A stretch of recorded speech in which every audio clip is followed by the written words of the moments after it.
Hello, this is LaToya Thompson, the Mississippi Democratic Party Voter Protection Director, to bring you some information about a very important and urgent bill in the Mississippi Senate.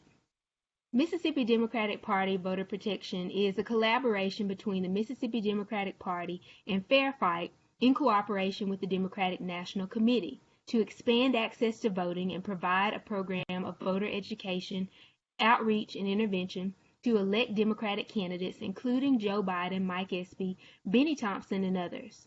We're coming to you today because we want to share some information that helps fulfill our overarching goals, which are to expand access to voting and defend against threats to the franchise at the state, local, and municipal level, to build and sustain strong partnerships with national, state, county, and municipal level officials and organizations, voter education, outreach, and intervention, and potential litigation and serving as a legal resource. So in alignment with these goals, we wanted to share with you some information about an election reform possibility that's coming up by way of House Bill 1521.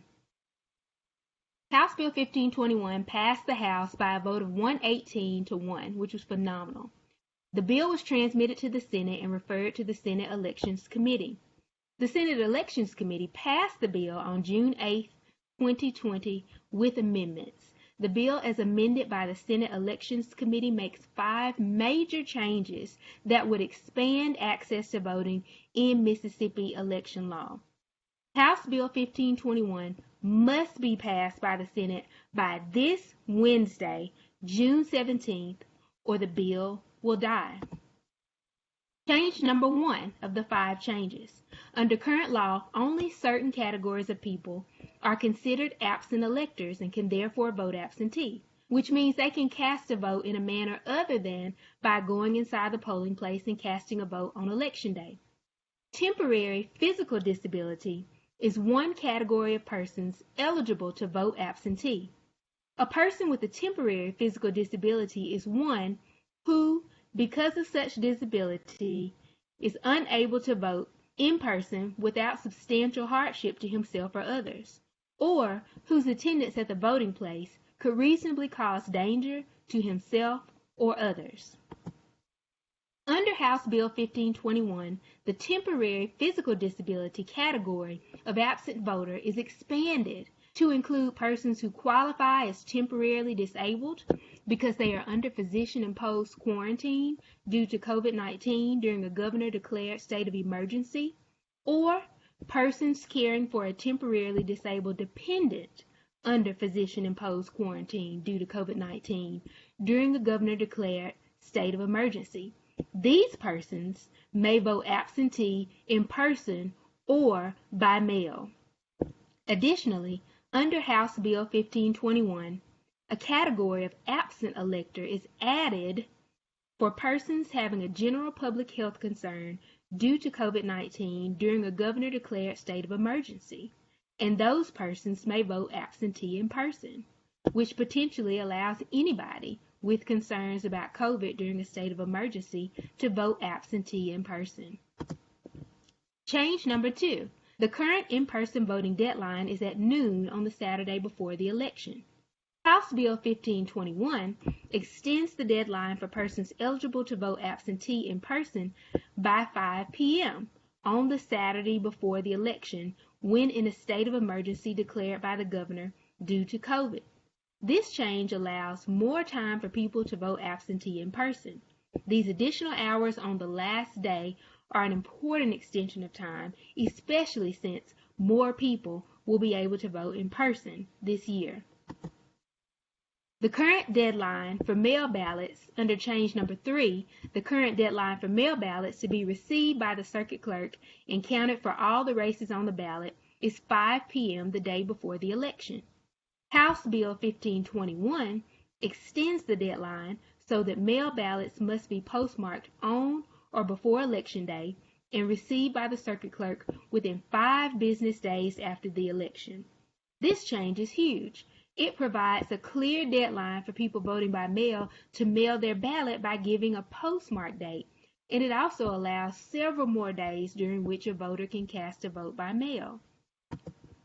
Change number 3 Change number 4 now. Under current law, poll workers count the absentee ballots for their precinct after the polling places close on Election Day.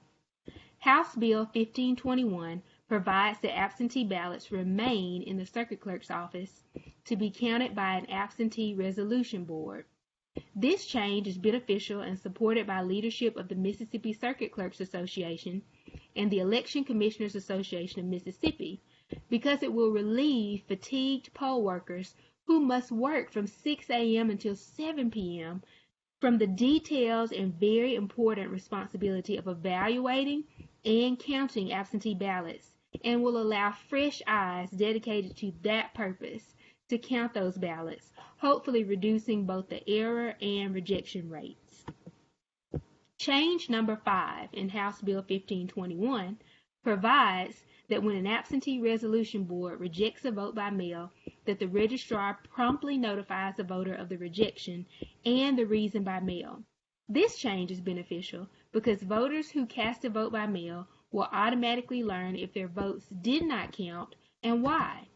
Would you like to get involved in making sure that House Bill 1521 passes before the deadline of this Wednesday, June 17th?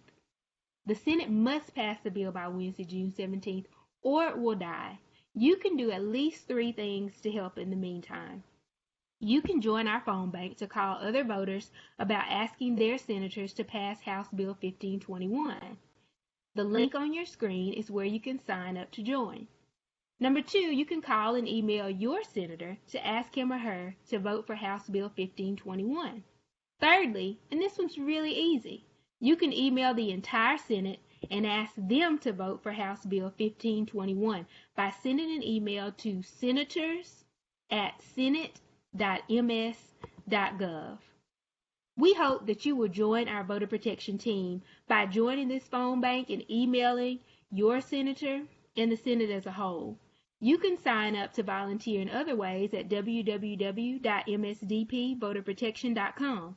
If you have any questions about this presentation or any questions about voter protection generally, email us at voterprotection@Mississippi Democrats, Mississippi spelled out, MississippiDemocrats.org. Thank you.